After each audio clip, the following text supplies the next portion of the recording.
You want to know who feels a recession first? Restaurants. Not Wall Street, not the news, restaurants. Because the second people get nervous about money, they stop going out to eat. First it's appetizers, then desserts, then... That is actually a very good point. Also, people, when we in a recession, the number one least that they start cutting down on spending is eating out, because it makes sense for them the most. Because if you're already buying grocery, why would you need to go buy food out, you know? But when everything is doing great, people love to go eat out. People love to go enjoy spending time with each other, right?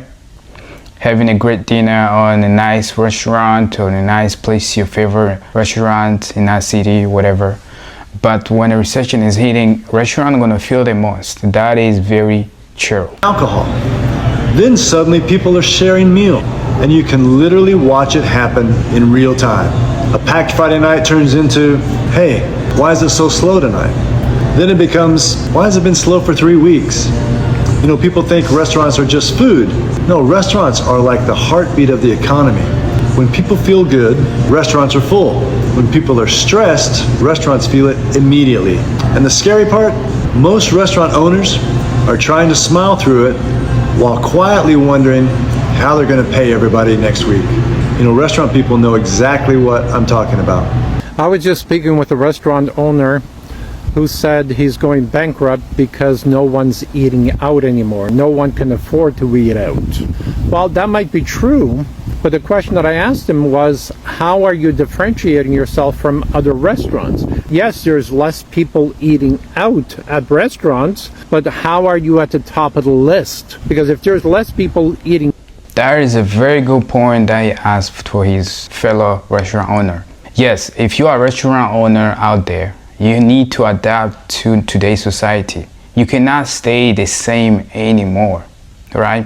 For example, if you are a restaurant owner, you better find a way now to be on the internet, just like all these other influencers. Because if you can know how to put your restaurant out there on the internet, it can be floating in the algorithm. Somebody will fumble out on your restaurant and they'll question, well, next time I'm going out, I want to go try these people because they seem fun, right? They seem like they make good food, right? So it's a matter of how can you differentiate yourself, or it is a way of coming up with the deals, right, for people. Prices, because at the end of the day, people go way cheaper when the economy is going bad. But if you figure a way to give them some sort of deals, discount going on, they will always choose to come to you.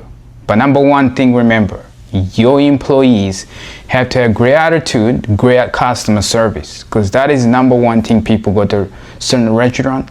And then also have to be a very clean environment, very welcoming. Now, don't you have to be more visible? Don't you have to work harder? Don't you have to show them you're the place they should be going to for a nice evening or a fine meal? Yes, we ate out last night and the food was mediocre, right? So, am I going to that restaurant again? Probably not. Not when I have so many choices, so many places to eat, you know, so many people that actually want my business. And this place last night, yeah, the service was okay, but it didn't stand out.